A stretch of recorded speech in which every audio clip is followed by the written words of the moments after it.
Hello, I'm Tim Gatland. I'm the Chief Executive of Rivet Games. I helped form the company about 18 months ago.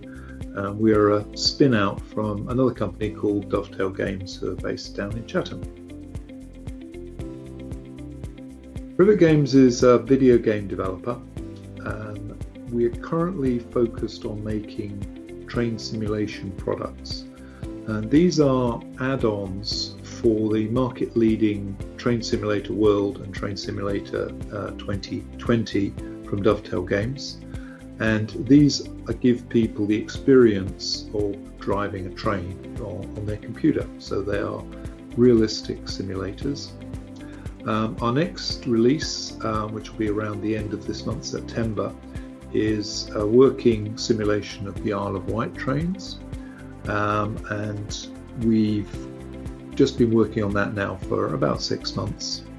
But historically, we've had a very strong focus on Swiss content, and our next big project is modelling the Arosa line in Switzerland, which we're very excited about. Oh, it's actually been really dramatic. And we've moved from being an office-based company to all working remotely for the last 6 months. So in terms of organisation, we're a completely different organisation from where we were. But in terms of what we do, we're all still doing the same thing, making train simulation products. Overall, I'm delighted to say, the guys have just embraced this change. It would have been utterly unimaginable a year ago. So I'm so proud for them, proud of them for finding the solutions to the various problems of both lockdown and remote working. There have been a few things that have been especially challenging for us. One is recruiting, and in particular how we get people trained and onboarded remotely and how we instill in them a little bit of the company culture. So that's been one big thing. And then operationally, a lot of things, sort of the nuts and bolts, we can do remotely quite easily or quite straightforwardly, but the bringing things together, coordinating releases, that's very challenging. And so we've had to find new ways of doing that effectively when we're not in the same building. But there are tools and communication strategies that we've had to adopt. So have we struggled? Not really struggled, but we've had to be pretty creative to deal with it. Complete IT have been great. In the early days, we expected the work from home to be relatively short-lived phenomenon.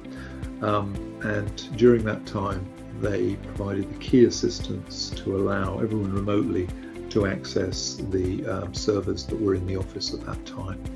So for the first few months, it was really just giving people the access they needed to their key pieces of reference material and then allowing them to upload their elements of the software. In the last couple of months, we've made the decision to move all of our systems to be cloud-based. This reduces the sort of bottleneck of getting into the office-based systems, and actually in the medium term is going to allow us to dramatically reduce our office costs. And Complete IT helped us do one of the key bits of that, which was getting our domain controller migrated from a server-based system in our office to being Azure-based and in the cloud. And we think this use of Azure and a cloud-based domain controller is fantastic, and it also provides a really, really cost-effective way of providing that service for a dispersed workforce. So, two key things for us. One, kept us going when it first hit us, and then helping us with that strategic change to cloud-based systems.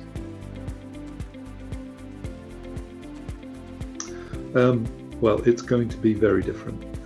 It's going to be much less office-based. Instead of coming into the office for 8 hours a day, we're going to be working in a much more of a work where you're most effective. We'll only force people to get together for the activities that need group input. For the rest of the time, the office will just be more like a meeting place, a coffee shop, where you can go if you need access to some of our reference material. or you want to meet other team members, or we've got training on and things like that. So we think this change to flexible working is permanent, and most of our staff are very, very, very keen to continuing working this way. So it's going to be very, very different. We're actually using this opportunity to downsize the amount of space we have quite dramatically, but we'll also be using different spaces, so it makes more sense for people to meet in different locations. There's lots of flexible meeting solutions available, and we'll be taking advantage of those rather than saying get into the office for 8 hours a day. So yeah, it's going to be really interesting to see how that evolves. They are reliable and they're technically very capable.